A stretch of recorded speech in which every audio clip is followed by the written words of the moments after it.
Hey everyone, and welcome back for another deep dive. You know, we love to just take a report and just really get into it. And that's what we're going to do today with Indigenous peoples' rights around the world.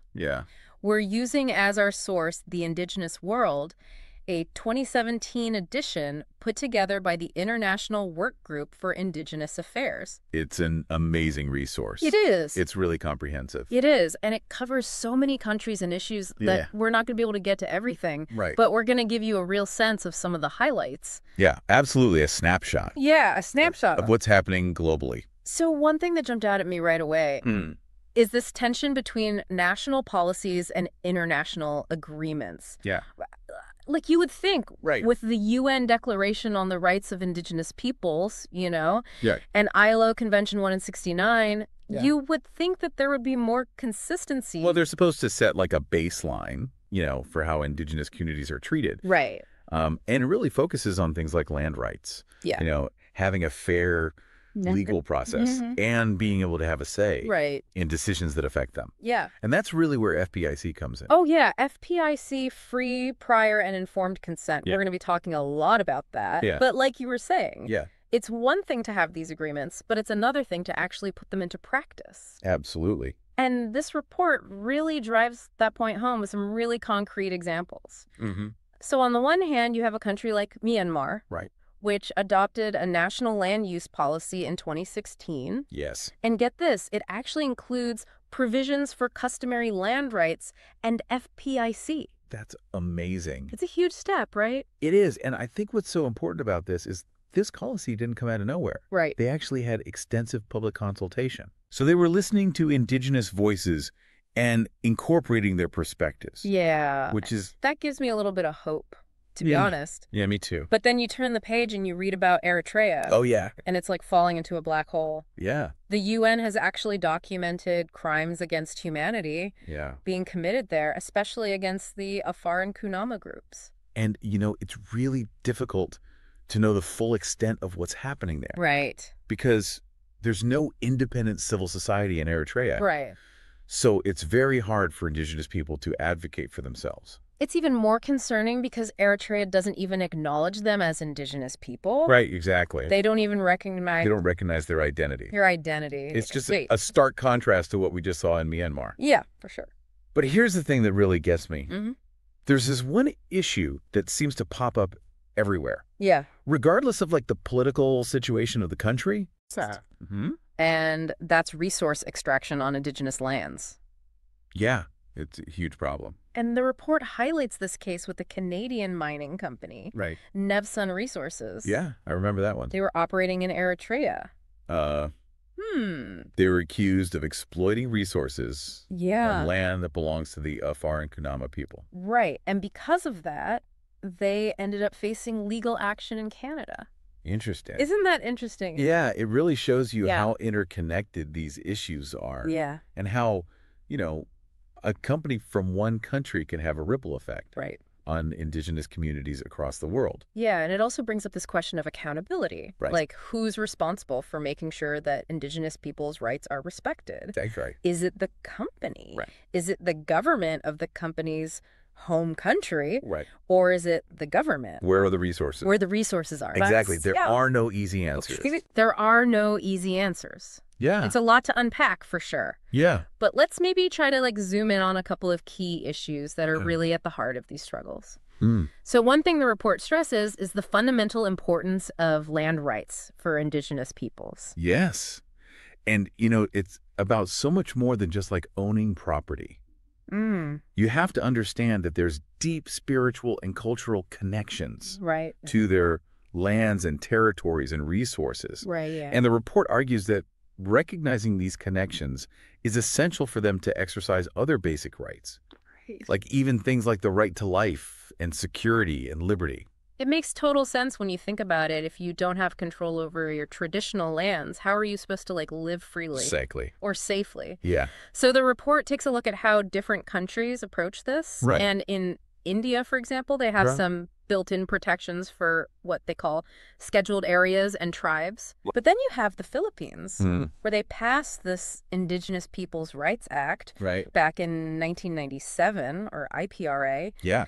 And it's considered to be pretty progressive. It is? Because it supports Indigenous peoples having more control over their own destinies. Exactly. So we're talking things like cultural integrity, land rights, and self-directed development. Exactly. And one of the most interesting things about IPRA is that it requires free, prior, and informed consent.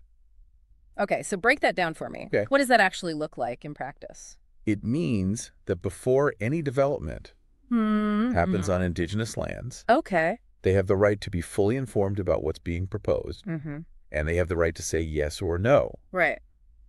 And that consent has to be given freely without any pressure. So it's not just about being consulted. It's about having a choice. It's about having an actual choice. Yes, a voice and a choice in what happens on their land. That's pretty amazing. And IPRA actually gives Indigenous communities in the Philippines the power to stop projects. What? If their right to FPIC isn't respected. Wow.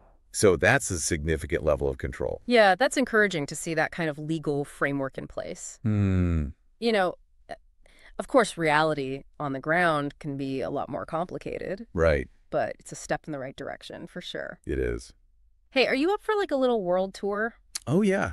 Let's do it. I'm thinking we start with a region that's dealing with some of the most intense effects of climate change. Right. The Arctic. Let's bundle up. What does the report have to say about what's happening up north? Yeah, what's going on up there? Well, in Greenland, there's this major debate raging about uranium mining. Oh, wow. It's a massive potential source of income. Right.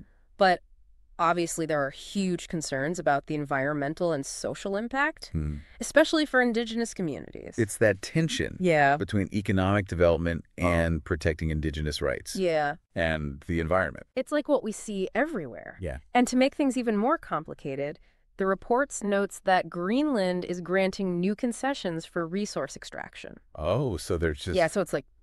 increasing the stakes. You're increasing the stakes. Yeah. It's a tough situation. It's a tough situation. Yeah. Now there's Sápmi, which spans parts of Norway, Sweden, Finland, and Russia. Wow. But the report focuses on the Norwegian part. Where in 2005, there was like a breakthrough. The government and the Samidiki. The Sami parliament.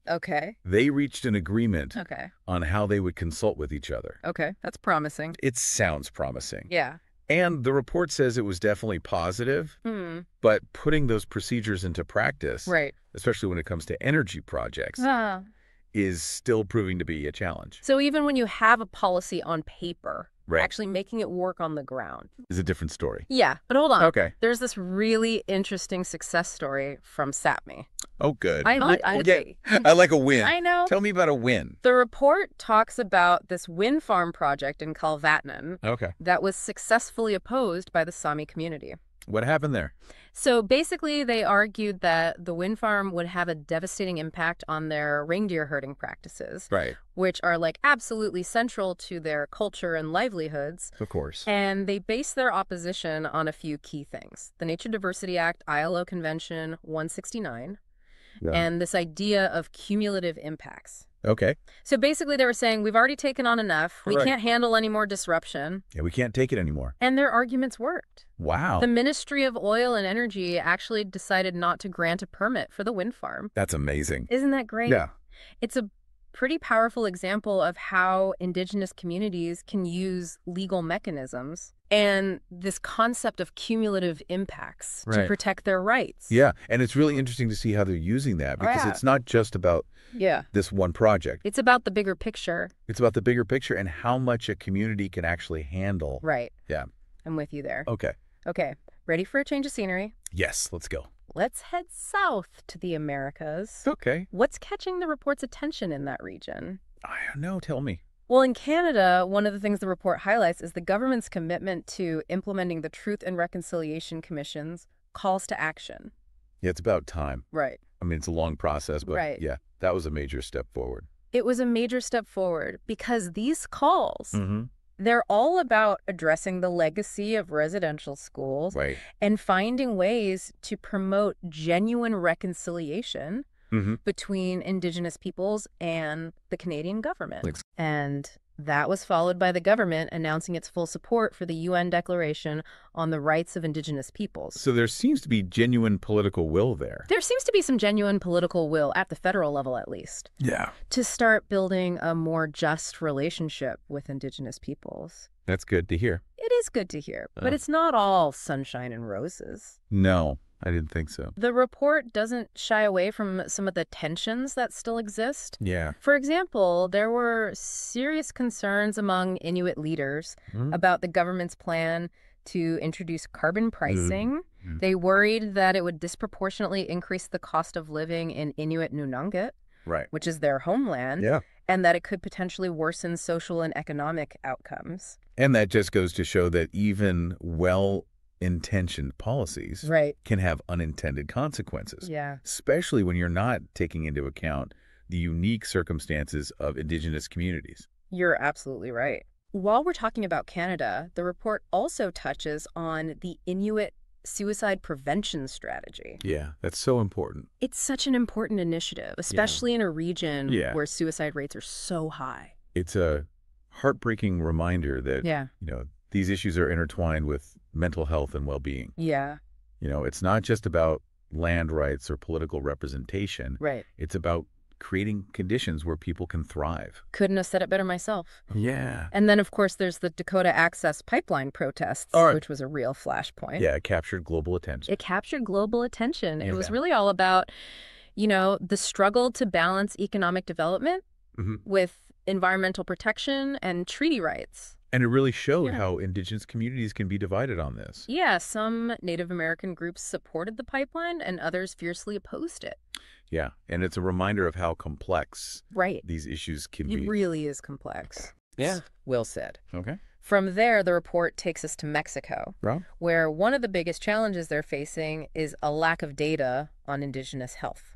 It's hard to address an issue when you don't really know the scope of it. Yeah. You need good data. Good data to advocate for policies. You got it. Yeah. But there was one specific example from Mexico that caught my eye. Okay.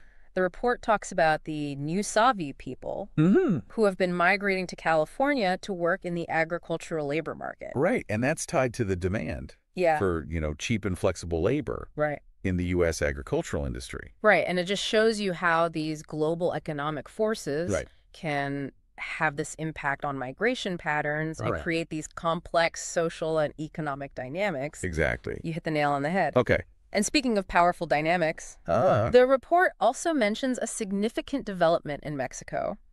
The CNI, or the National Indigenous Congress, actually put forward an Indigenous woman. Wow. As an independent candidate for the 2018 presidential election. That's amazing. It's pretty amazing, right? It really reflects the growing movement. Among Indigenous people. To assert their political power. And demand representation. Exactly. It feels like things are shifting, even if slowly. It does. Yeah. Hopefully we'll see more of that in the future. I think so, too. Yeah. But let's keep moving. Our world tour continues, and next up is Africa. You ready to explore another continent? Yeah, lead the way. Let's go. Okay. So we've arrived in Africa, and it's a really diverse landscape with a mix of challenges and some encouraging progress happening. It's such a vast continent with so many different cultures and histories. Yeah. Where do we even begin? Well, the report starts us off in Tunisia, where the Mazai people are facing a unique set of challenges. Okay. They're considered the indigenous population of North Africa. Okay. But they've been dealing with forced Arabization for a long time. So it's not just about land rights or resources, it's really about their identity. It's about their identity and their right to maintain their own culture and language. Right. And even though there's a growing movement in Tunisia to recognize Amazi identity, the report shows that their language and culture have been systematically suppressed for decades. It's a stark reminder that colonization can have a lasting impact on Indigenous peoples. Long after a country gains independence. Absolutely. Those scars run deep. They do. Yeah. Now, shifting gears, the report takes us to Mali. Okay. Where there's been this long and difficult peace process going on. They're trying to resolve conflicts between the government and various armed groups, including some that represent Indigenous peoples. Right. How is that going? It's a very delicate situation. But the report says that even though they signed a peace agreement, violence is still happening, and putting that agreement into action has been incredibly slow. So there's still so much instability. That must be incredibly difficult for the communities trying to rebuild. Absolutely. And the report highlights how this violence and lack of security makes it almost impossible for indigenous communities to go about their daily lives. Right. And it's particularly hard on pastoralist communities who depend on access to land and resources to survive. Right. Their whole way of life is disrupted. Exactly. It paints a pretty bleak picture. It does. Are there any bright spots in the report from Africa? Well, there is a really interesting development in Burkina Faso that caught my attention. It involves the rise of what are called Kogliogo. Self-defense groups. Self-defense groups. That sounds intense. What's the story there? Well, Burkina Faso has been dealing with this growing security crisis. Armed groups and criminal gangs have been operating in certain areas. And the government has struggled to maintain control and protect people. Especially in rural areas, I imagine. Especially in rural areas, yeah. And so these Kogliogo groups have kind of stepped in. To fill the gap. To fill the gap where the government is failing. Yeah.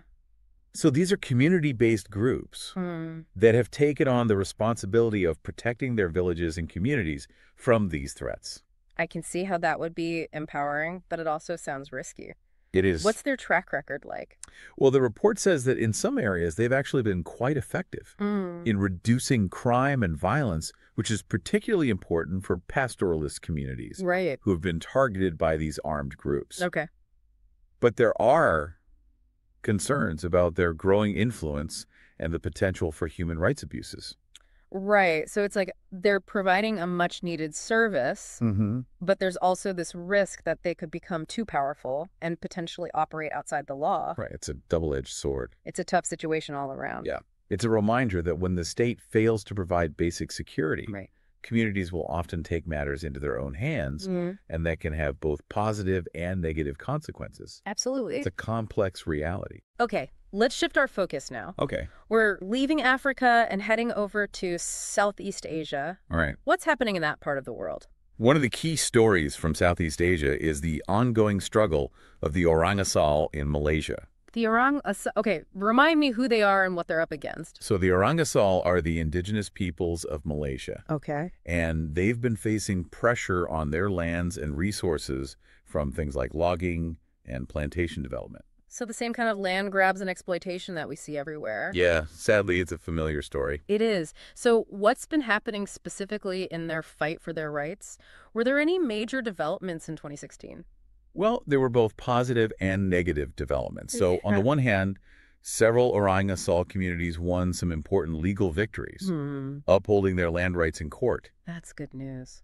It is. But then there was a huge setback. Oh, no. The federal court in Malaysia issued a ruling that basically undermined the entire legal basis of customary land rights. Wait, what? How can they just do that? It's a really concerning development. Yeah. The court basically said that customary practices, even if they could be proven, didn't automatically mean that they were legally protected. So they're basically saying, yeah, you've lived here for centuries and managed your land according to your own customs, but that doesn't actually matter legally. That's essentially what they're saying. That's crazy. And it was a devastating blow to the Orang Asal. Yeah. And it created so much uncertainty about the future of their land rights. That's a really dangerous precedent to set. It makes me wonder if similar legal challenges could happen in other countries too. Yeah, it's definitely a concern. It's a stark reminder of how fragile indigenous land rights can be. Even in places where they're supposed to be protected by law. It all comes down to how those laws are interpreted and enforced. Exactly. It sounds like Malaysia is facing some really tough challenges. But what about other parts of Southeast Asia? Are there any other stories from that region that stand out? There's one from Thailand I found particularly inspiring. It involves a community called the Chao Lei. They're an indigenous fishing community living on the coast, and they've been fighting to protect their ancestral beachfront from a luxury villa development project. Oh, it's that same conflict we see everywhere, development versus traditional ways of life. Yeah, it's hard to resolve sometimes. It feels impossible sometimes. It does. Yeah. But the Chao Lei have been incredibly strategic in their resistance. Okay. They've set up roadblocks to stop construction vehicles from getting to the site. Okay. And they've been really savvy about getting media attention. So they're using a combination of direct action and public awareness. Exactly. To fight back. And the amazing part is that their efforts have actually paid off. What happened? So the National Human Rights Commission of Thailand stepped in and launched an investigation. Oh, wow. And they sided with the Chale. That's fantastic. Isn't that amazing? Yeah. They've managed to delay the project. Okay. And that investigation has put a lot of pressure on the government. To find a more just solution. Exactly. It's a real testament to what's possible when a community comes together to fight for what they believe in. It really is. It gives me hope. Me too. Yeah. And I think there's another important lesson here. What's that? Their story shows how crucial it is to have documentation and evidence in these types of struggles. Right. The Chale were able to prove their long-standing connection to the land through ancestral graves, oral histories, and even aerial photographs. So it's not just about saying, this is our land. Right. You have to be able to back it up. You have to back it up. With proof. With proof. Yeah. And that can be incredibly powerful when it comes to swaying public opinion, influencing legal decisions, and ultimately protecting Indigenous rights. I feel like this world tour has been pretty intense so far. Yeah, it has. We've seen some incredible examples of resilience and resistance, but also some incredibly disheartening realities. It is like to process. It is a lot to process. Yeah. But I think it's important to also take a step back and look at the bigger picture. Okay. The report talks a lot about international mechanisms that can help to advance Indigenous rights. And I think that's a conversation worth having. Absolutely. It's not all doom and gloom. Right. There are things happening on a global level that can make a real difference. So let's dive into that. The report talks about the UN Declaration on the Rights of Indigenous Peoples, as well as various UN bodies that focus on these issues. What's your take on the role that these international mechanisms can play? Well, they're absolutely essential. Go. The UN Declaration, or UNDRIP, lays out a set of minimum standards for the survival, dignity, and well-being of Indigenous peoples. Okay. It's a landmark document. But it's not legally binding, right? So what's the point if countries can just ignore it? Well, it doesn't have the same legal weight as a treaty. Right. But it carries a lot of moral and political weight. Okay. And it's become a really important framework for advocacy. And it's actually had an influence on the development of laws and policies at the national level. So it's more like a blueprint for how countries should treat their indigenous populations. Exactly. It sets the bar even if there are no real consequences for not meeting it. Right. And it's really helped change the conversation around Indigenous rights on a global scale. Okay. It's no longer okay for governments to just sweep these issues under the rug. That's a good sign. But the report also mentions specific UN bodies that focus on Indigenous rights. What are those and what do they actually do?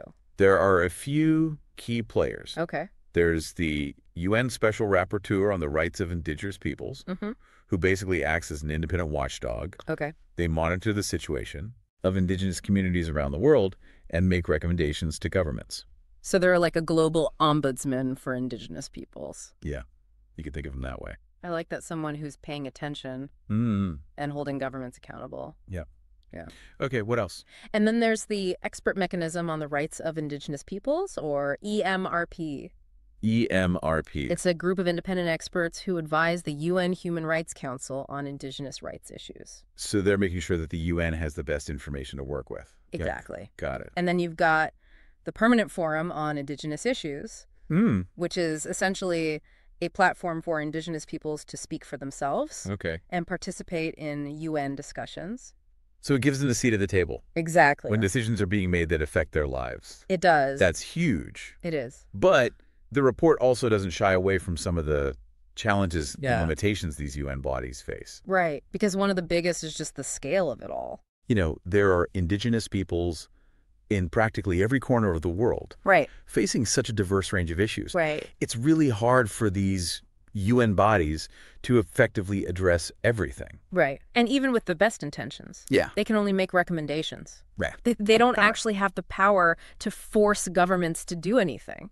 Right. So ultimately, a lot depends on the political will of individual countries. To actually take action. To take those recommendations seriously and take action. It sounds like there's still a long way to go. But it's encouraging to know that these mechanisms exist. Right. And that they are working to shine a light on these issues. Exactly. And the report itself, the Indigenous World, plays an important role too. It's this comprehensive overview of the global situation of Indigenous peoples. Yeah. And it serves as a tool for holding states accountable. It's like an annual checkup on the state of Indigenous rights around the world. Yeah, I like that. Highlighting both the progress and the work that still needs to be done. Yeah, it's a great analogy. Thanks. And it's such an invaluable resource. It is. For anyone who wants to understand these complex issues. It's amazing to think about all the work that goes into a report like this. It's a massive undertaking, and it really just kind of underscores the global nature of these issues. Speaking of global action, the report mentioned there's been a lot of discussion about how to improve the participation of Indigenous peoples in the UN system itself. Right. What's the latest on that? Well, there's a growing movement advocating for Indigenous peoples to have their own designated category within the UN. Okay. Separate from the existing categories for states and NGOs. So basically giving them a unique status that recognizes their distinct political realities. Exactly. That's interesting. What are the arguments for and against that idea? So those who support it argue that it would be a powerful way to acknowledge the unique political status of Indigenous peoples and give them a stronger voice on the issues that directly affect them. They point out that right now, Indigenous peoples are often marginalized within the existing UN structure. Right. And their perspectives aren't always given the weight they deserve. It makes sense because Indigenous peoples have their own forms of self-governance. Right. And their relationship with states is different from that of regular citizens. Exactly. It's not really an apples-to-apples comparison. It's not. Okay. But those who are against the idea worry that it would create more division and make it harder for the UN to reach consensus on important issues. They argue that the UN is already a complex system, and adding another layer could make it even more difficult to get things done. Right. They also point out that Indigenous peoples already have some representation through mechanisms like the Permanent Forum on Indigenous Issues. So it's kind of like a balancing act. It is. Trying to ensure meaningful participation without creating too much bureaucracy.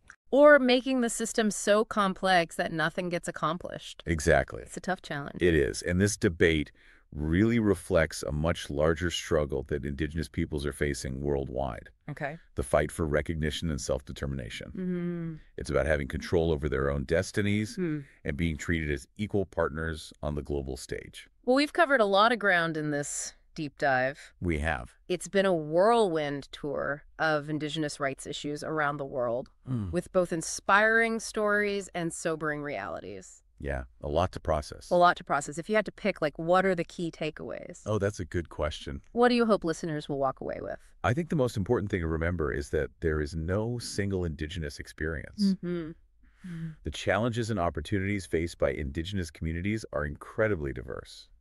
Yeah, we've seen everything from the land rights struggles of the Orang Asal in Malaysia to concerns about carbon pricing in Inuit Nunavut to the fight against forced Arabization in Tunisia.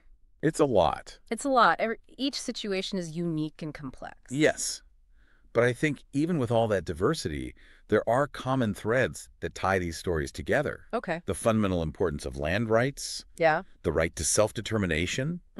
And the need for free, prior, and informed consent. Right. These are all core principles. That underpin the struggle for Indigenous rights. Everywhere. Everywhere. And we also saw how crucial international solidarity is. Right. And the role that global mechanisms, like the UN Declaration on the Rights of Indigenous Peoples, can play in advancing these rights. Absolutely. It's not just a local or national issue. It's a global one. It's a global issue, and that's why it's so important for all of us to be aware of these issues. Yes. And to support Indigenous communities in their fight for justice and recognition. I agree. Even if you're feeling overwhelmed, just remember that every little bit helps. Every bit of awareness, every conversation, every act of support can make a difference. Yeah, you don't have to solve the world's problems single-handedly, but you can play a part in creating positive change. Now, before we wrap things up, I know you have a final thought. I do. Something to leave our listeners with. Something to really make them think. Okay, well, throughout this deep dive, we've talked a lot about resource extraction. Yeah. And the pressure it puts on Indigenous lands and communities. I think it's crucial to also consider how these issues are connected to climate change. Okay. Indigenous peoples are often on the front lines of climate change impacts, as their lands and livelihoods are directly threatened by deforestation. Right. Rising sea levels, extreme weather events. It's a double whammy. It is. They're facing pressure from extractive industries. Right. At the same time, their environments are being dramatically altered by climate change. Exactly. But here's the other side of that coin. Okay. Indigenous peoples also hold a wealth of knowledge about how to live sustainably and manage natural resources in a way that respects the delicate balance of the earth. So their traditional practices and knowledge systems could actually be part of the solution to the climate crisis. Exactly. That's a really powerful idea. It is. So my final thought for you today is this. Okay. How can we better support Indigenous peoples in their efforts to protect their lands and cultures? And how can their knowledge and practices contribute to finding solutions to the climate crisis? That's a perfect note to end on. It's something to think about. Food for thought, for sure. Well, thank you so much for joining us on this deep dive. Until next time, keep learning and keep exploring. Thanks for having me.